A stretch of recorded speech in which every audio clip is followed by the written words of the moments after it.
Have you ever heard of Brandolini's Law? It's sometimes called the bullshit asymmetry principle. It's an internet adage and meme coined in 2013 by Italian programmer Alberto Brandolini. It compares the considerable effort of debunking misinformation to the relative ease of creating it in the first place. The law states this: the amount of energy needed to refute bullshit is an order of magnitude bigger than that needed to produce it in the first place. This asymmetry principle itself has long been recognized. I think about it often, and a couple of years ago, I wrote a book called Bullshift. The subtitle of my book is How Optimism Bias Threatens Your Finances.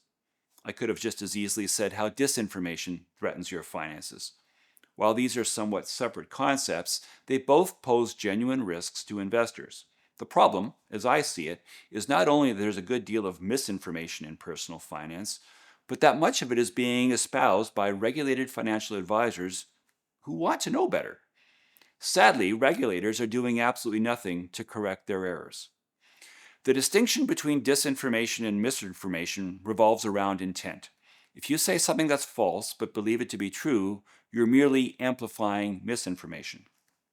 On the other hand, if you know full well that what you're saying is untrue, you're actively and maliciously engaging in disinformation.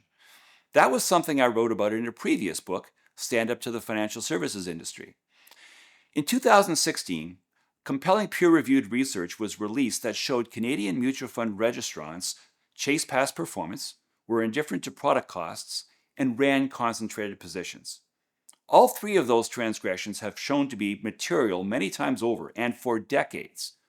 Despite this, virtually all Canadian mutual fund registrants were guilty of these sins, even with their own accounts and even after they retired from the business.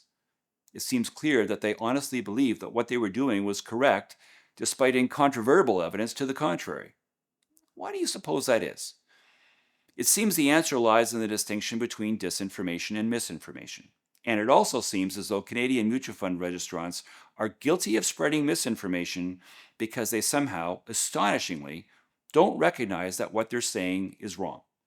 How can that possibly be? Well, it appears that companies that manufacture mutual funds, and possibly those firms that employ mutual fund registrants, actively work to implicitly debunk the evidence. Mutual fund registrants, being human, seem to be prone to social psychology. In other words, they engage in herding and conformity and simply do what everyone else is doing at the office in order to fit in. The question I have for Canadian regulators is this: why haven't you done anything to rectify this situation, which you've known about for nearly a decade? I'm still waiting for an answer.